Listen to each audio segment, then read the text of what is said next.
You're gonna love this. Demand and supply are at the backbone of economic analysis. There is a lot of complaint about when the price of various goods go up. I want you to pause for a moment and think of a counterexample or argument for this. So take your time and jot down a few lines, either an example or argument or both. Economics gives us some cool tools to understand the world around us. One of these powerful tools is demand and supply. Let's start with some basic terminology. Demand is the same as buyers, it's the same as consumers, and supply is the same as sellers or producers.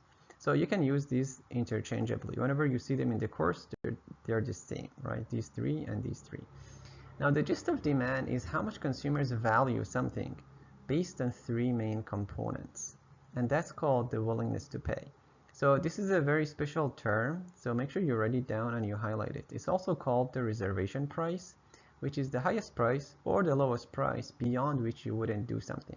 It's your limit, either as a buyer or a seller. Supply is how much it costs to make something based on inputs and technology. What I want to emphasize here is that the bottom line of demand is this idea of willingness to pay. That's what demand is all about. And supply is pretty much all about cost. That's the determining factor. So pause here and take some good notes. What happens when the price of something goes up? The obvious answer is that people buy less of it. But hang on, whenever we make a prediction, we must specify other things being equal. We don't want alternative causes overriding the effect. So that's the law of demand, saying that. So this is D is demand, and it says that when the price goes up, quantity demanded goes down. So QD is quantity demanded. And this arrow means sequence. So price going up is the cause, quantity demanded going down is the effect. Now, how do you explain that? Why do people buy less of it? Well, because less people can afford it than before, and some people switch to alternatives. You can say that price is a disincentive, a negative incentive to buyers. Buyers don't like a higher price. What about sellers? Do they like a higher price or a lower price for their product? If they can sell at a higher price, what's going to happen to their production? So that's going to be the law of supply, which says when the price goes up, quantity supplied goes up. All right, so the idea here is that when the price is higher, sellers are going to offer more of the product in the market. Now, why is that? The logic is that they can cover their costs and make more profit. All right, now you should be able to fill in these gaps. The demand curve, this D is demand, the demand curve, which is the line, slopes up or down, showing a positive or negative correlation. You should be able to fill this in based on the law of demand. And you should be able to do the same thing with the supply. The supply curve slopes up or down, showing a positive or a negative correlation. So what I want you to do is to fill in the gaps, and also I want you to copy this graph in your notes. So you place P for price on the vertical axis, and you place Q for quantity on the horizontal axis. So the Q could be QD or QS, both would be in the same axis. And then draw one line showing the demand curve and draw one line showing the supply curve. So take your time here, make sure your notes are complete, you fill in the gaps, and also you do the graph in your notes. Here's a simple illustration of how the economy works. We basically have two main sides. One would be the households, which are the same as consumers, buyers, or demanders. On the other side, we have firms, which are the same as producers, sellers, or suppliers. And what happens is that the firms sell goods and services, GS is goods and services, to the households. And this process of exchanging goods and services is called the product market. In return, the households have to pay for that. But households also sell their work, because households are also the workers, their labor, to the firms, and that process is called the factor market. So factor means inputs. The factors are production, and the firms pay them in return. All right. Now, in this model, what you see is that the firms and the households are interdependent. Each side needs the other side. All right. You can think of it as demand and supply going hand in hand. And this is called the circular flow diagram. So do a version of this diagram for yourself. I would suggest do some drawing. This helps you retain the material better. Wow, that was cool. This is a super important slide where we're going to talk about the incentives of buyers and sellers. You'll have time to take notes after, just follow along. Let's say you go to Mount Royal with your niece and it's a nice summer day. So you walk up the trails all the way and it's kind of sunny and hot, so you want to buy ice cream. So we're going to look at the ice cream market with the price, buyers, and sellers. So imagine that first the price of ice cream is very high. Now you look at that and you might be, what have you done? That's outrageous. Yeah, exactly. Remember the law of demand? What does it say? When the price is very high, how many buyers do you expect to be interested in ice cream? Maybe just a couple, not very much, right? Very few. What about sellers? If sellers can sell at a high price, how many sellers do you expect to show up in that market? Many, right? So we're gonna have 2 buyers and 6 sellers, and we're making the numbers simple. You can make them match. So let's say if one truck has 10 ice cream, so these 2 would be 20, right? So basically there's gonna be few buyers and many sellers because of the law of demand and because of the law of supply, right? So the 2 people who want to get the ice cream, they can easily find their ice cream because there is a lot available, right? So they're gonna be fine. But what about the sellers? They want to sell 6, whereas there's only 2 buyers. So some of the sellers will be upset. They wanted to sell, but they couldn't sell, which is obvious, like the price is too high, right? So some of the sellers have all of this ice cream melting in their hand. What should they do? In order to get rid of the ice cream, the price has to go down, right? So if they offer the ice cream for a lower price, let's say $6, then let's see what happens. What does the law of demand tell us? When the price of something is lower, what happens to the number of buyers? There will be more buyers, right? What about the law of supply? When the price of something drops, what happens to the sellers? What happens to their incentive? Some of them may not find it profitable to sell ice cream anymore, to show up there, right? So we're going to end up with 4 buyers and 4 sellers, and they're going to match and they're going to be happy. So the ones who want to buy, they can buy. The ones who want to sell, they can sell. All right. Now let's look at another situation where the price is really low. Let's say $1. All right. When something is very cheap, how many buyers do you expect there to be? Everyone, right? When something is very cheap, how many sellers would have the incentive to produce it? Very few, right? So we're gonna have, let's say, 8 buyers and 1 seller, many buyers and few sellers, because of the law of demand, because of the law of supply. All right. Oh yeah, you were there with your niece, right? So she really wants an ice cream, and but there's all of these people who want to buy and very few ice cream available. So what are you gonna do?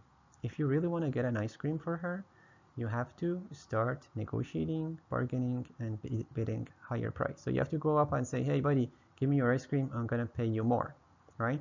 So because of the frustration among the buyers, because there are so many of them and there is few ice cream available, some of these buyers will start bidding a higher price in order to get what they want, in order to incentivize the sellers to come, show up, and sell more, right? So the price is going to go up, and because of the law of demand, whenever the price of something goes up, some of these buyers are going to be like, screw it, I'm out of here. And because of the law of supply, when the price is higher, some more sellers will be able to come and operate in this market. All right, so we're going to end up with the same 4 and 4, which is where everything matches. All right, so I want you to maybe watch this again. It's a very good point of reference, and we're going to come back to it again. I'm going to give you some notes after. Time to take notes. So I want you to copy what you see on this slide here, and we're going to divide it into 3 segments. So you're going to add some notes either next to it or under it. Let's consider when the price is very high. In this situation, the quantity demanded is less than the quantity supplied, and we call that surplus. So this is a specific term in economics, which is kind of important. It's whenever you have many sellers but few buyers. So what's going to happen, the dynamics, the forces at work here is that the sellers will have to appeal to the buyers by lowering the price. So there's going to be downward pressure on the price. When the price is low, then we have the opposite. Then the quantity demanded is more than the quantity supplied. Something is very popular, basically, right? That's called shortage, which is the opposite of a surplus. And in this case, it's the buyers who will be appealing to the sellers for the few quantity available, and that's gonna drive up the prices. All right. In the middle, we have quantity demanded equals quantity supplied, which is called equilibrium. Yeah. and that's where you have price stability. All right, so there is nothing pushing up or down the prices. All right, pause here and copy this with some notes and definitions in your notebook. You can add this to the same table or add it separately if you're out of space. When the price is 40, we have only 2 buyers, so the amount of ice cream sold will be 2. The 2 people buy it and they're out. What about the remaining sellers? There are 4 sellers who wanted to sell but they couldn't sell, and that will be the surplus. So the surplus is the difference between the number of buyers and sellers. In the case of $1, we have only 1 ice cream available, so that's going to be the amount sold, and after that the remaining buyers will create a shortage. So the shortage again here is the difference between the buyers and sellers. All right, so in the case of surplus, all of the buyers in the market are happy, but not all of the sellers are happy, so there will be some sellers who are upset. All right, in the case of a shortage, there will be some buyers who are upset because they wanted to get it, they couldn't get it, and the sellers will all be happy because whoever wants to sell has no hard time selling. All right, now in the middle you have 4 units that's sold. There's a match between the buyers and sellers. All right, so there is no surplus and there is no shortage. Okay, so the market equilibrium is where everybody is happy. Whoever wants to get the product gets it, whoever wants to sell it gets to sell it. All right, that's the maximum level of production. Notice that here the maximum level is 2, down here the maximum level is 1, whereas here it's 4. All right, and the buyers enjoy the highest consumption. So if we care about maximizing our production, or if we care about satisfying the consumers, either way we have to aim at the market equilibrium. You can think of the equilibrium as the right price. All right, and that's called being efficient. There's no waste. When there's a surplus or a shortage, then there is a waste, but when we are in equilibrium, then we are efficient. Pause here and take notes. Did you see that? It was crushed. Let's recap. We use the word market a lot in economics, and I want you to have a clear idea of what it is. Traditionally speaking, a market is where buyers and sellers meet, but it doesn't have to be a physical location. It's rather the interaction, the process of exchange. You can say that a market is putting supply and demand together. That's what makes a market. It's a mechanism, it's a process. And there's literally a market for everything, including education, including healthcare, and including even love, because there is an exchange between 2 partners. It doesn't have to be monetary or physical, as long as there is some resources being spent and given up. Now we have this concept of a free competitive market. Now what does it mean? What's a free market where everything is free? Well, good luck with that. A free market is basically a market where new sellers can start operating without being blocked by license requirements, where there is no government mandates and intervention. And whenever you have that, the forces and incentives of a market will always move us toward the equilibrium, which is super cool. We don't need to engineer and micromanage things from outside. Give the buyers and sellers the freedom to engage in voluntary interaction, and they'll end up in equilibrium, where there is no frustration of shortage or surplus. This is the opposite of government's hand, which is very visible, but we don't need the government's hand because it creates inefficiency and limits our liberty. So this concept of invisible hand was proposed by Adam Smith, who is the father of modern economics. So summarize this in your notes. Another cool thing about economics is that we have these nice diagrams which simplify our life. So generally speaking, we have price on the vertical axis and quantity on the horizontal axis. We have the demand curve and we have the supply curve. And that was cool. Their intersection is called the equilibrium E. All right, so whenever you're given a question, you're gonna draw something like this. This is a generic picture. By the way, we call them supply curve and demand curve. They don't have to be curvy, they can be straight line, it's fine. The important thing is the slope. All right, and this, by the way, is the answer to the question that you had before about the correlation and the slope, so you can verify whether you got it right or wrong. And you always draw a dotted line at the intersection to find the corresponding equilibrium price, and another dotted line down to get the corresponding quantity. All right, so this is going to be useful when you do questions. And always write the name of the market above your diagram. So in this case, we're talking about the ice cream market.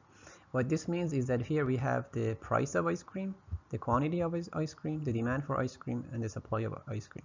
All of them should belong to the same product, okay? Now, if the price is above the equilibrium in this price, basically the item is overpriced. And whenever it's overpriced, we're going to get a surplus, which is inefficient. If the price is very low, then it means it's not covering the cost of the production. And again, that would be inefficient, and that would be a case of shortage. And this diagram was developed by English economist Alfred Marshall more than a century ago. So pause here, do a nice diagram for yourself with proper labeling. A very special and useful market in economics is the labor market. It looks exactly the same as any other market, except that it's for labor. So here we have the price of labor, we have the quantity of labor, the demand for labor, and the supply of labor. And the product here is the time or energy of the workers. So that is what is being exchanged. That is what is being sold.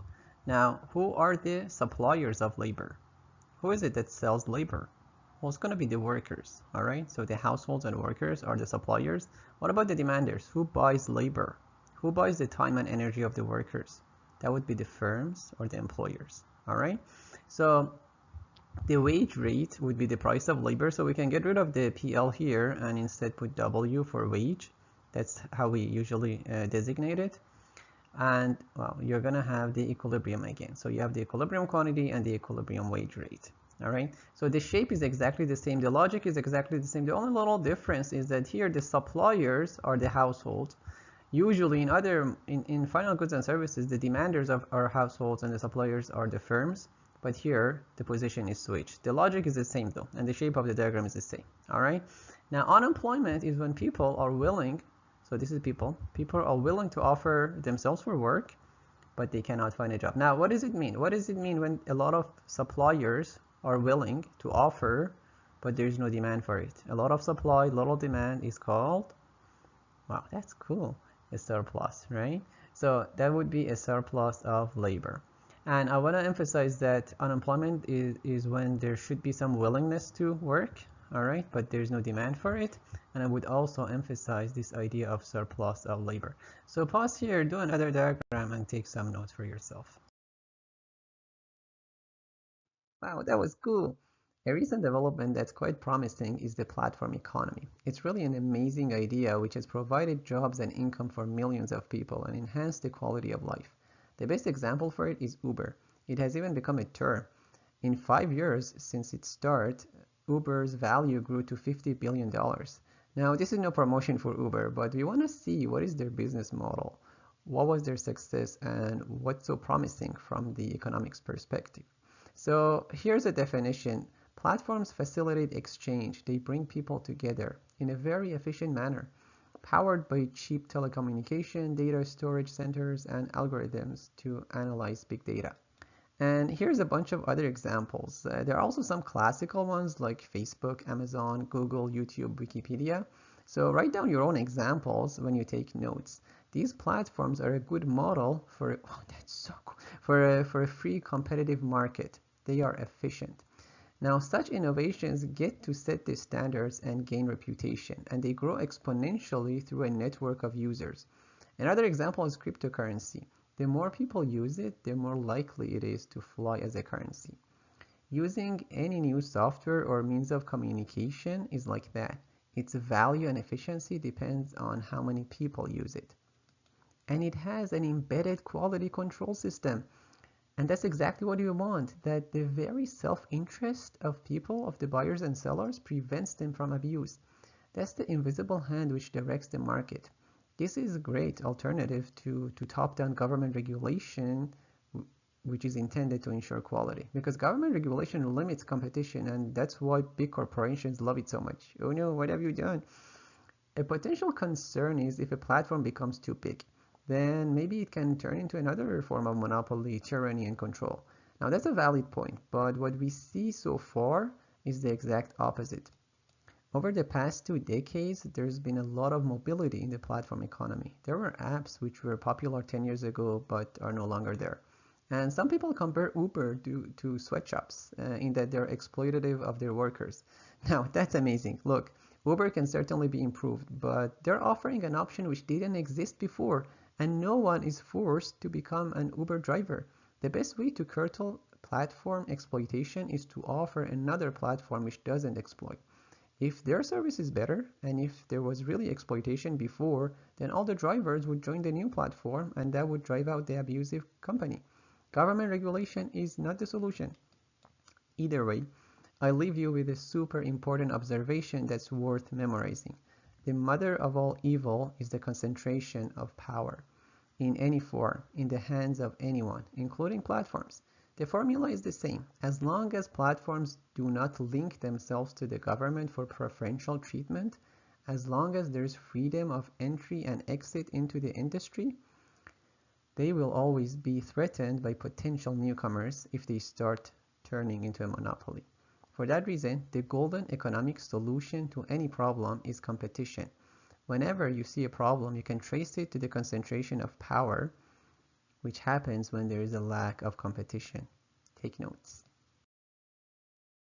This is a very cool concept. Externality is a third-party effect, and it can be in the form of negative externality, which is imposing a cost on others without compensating them. The best example for that is pollution, because the environment is a shared space by everyone. Or there's a construction in the street and they're going like, and you want to study or sleep, right? What a mess. Or this baby here who is like, put that away, I'm suffocating here. So what happens here is that the social cost is the same as total cost or net cost, including the externality. The individual doesn't bear all of that, so they're likely to indulge in it more than they would if they were to pay for their action fully. There is also positive externality when others benefit from you, but you're not paid for it.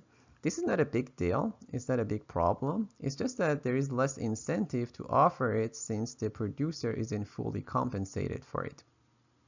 Both cases result in inefficiency because either too much or not enough is produced compared to the optimal amount. So pause here, record the slide number, and summarize it in your own words. Imagine a steel plant which produces steel and CO2, and well, also the wastewater. What a mess.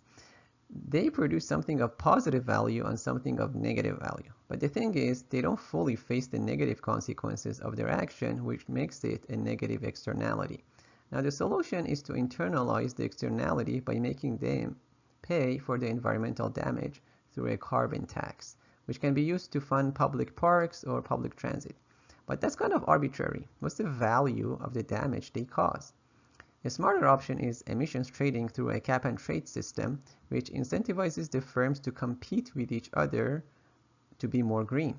And this is a market solution which takes advantage of market forces for greater efficiency. Either way, the objective is to disincentivize pollution. When one drives a car, one creates pollution, adds to traffic, and raises the chance of accidents. A gasoline tax discourages all of those. This cartoon could have a point that pollution is not the only externality of a car. Besides, hybrid or electric cars aren't as green as you may think. Their life cycle footprint is more pollutant than combustion engines, although the technology is improving. Some cities like London or Singapore require a permit for downtown because of the congestion. So that's another form of taxation. Some other examples would be tobacco tax or alcohol tax. They're called a sin tax since they are meant to correct some harmful activity, as opposed to a distortionary tax like an income tax. It distorts the incentives for productive behavior. So the idea is that you are paying upfront for your lung or liver treatment in the future. A recent idea is a fat tax, since it's a burden on the healthcare and transportation. There are, of course, counter-arguments to all of these. Sometimes they're just an excuse for the government to raise its revenue. Why should someone be penalized for their weight just because they don't look attractive? What I want to emphasize here is that each person must face the consequences of the decisions that they make. This way, they'll have the incentive to make the most optimal decision and think twice before consuming that substance. There are two main sides in the economy, buyers and sellers, which follow the law of demand and the law of supply respectively. When they interact, their interaction is called the market, which is governed by the invisible hand and eventually converges to the equilibrium, which is where we get maximum efficiency. And efficiency is the opposite of shortage and surplus. When there's a shortage, the buyers are not happy, and when there's a surplus, the sellers are not happy. I would emphasize the concepts of shortage and surplus, and of course, efficiency. So this is a relatively simple concept map. I didn't include certain things. So when you do your own concept map, I would suggest that you add some of the stuff that are missing, such as externality and the solutions to it. Let's pause for a minute, look at what you learned today, and update your answer to the myth of the day. Try to use some of the concepts from today's lesson in order to improve your answer. A counterexample would be when the price of something is higher due to higher costs, such as transportation. And sometimes we like to disincentivize certain behavior, such as emission and pollution. In terms of argument, the market price is determined by shortage. And the price of something is based on willingness to pay as well as cost. And there is all the incentives of buyers versus sellers. And at the end of the day, saying that something is unfair is a normative, subjective value judgment, as opposed to the reality of scarcity. Have a good day.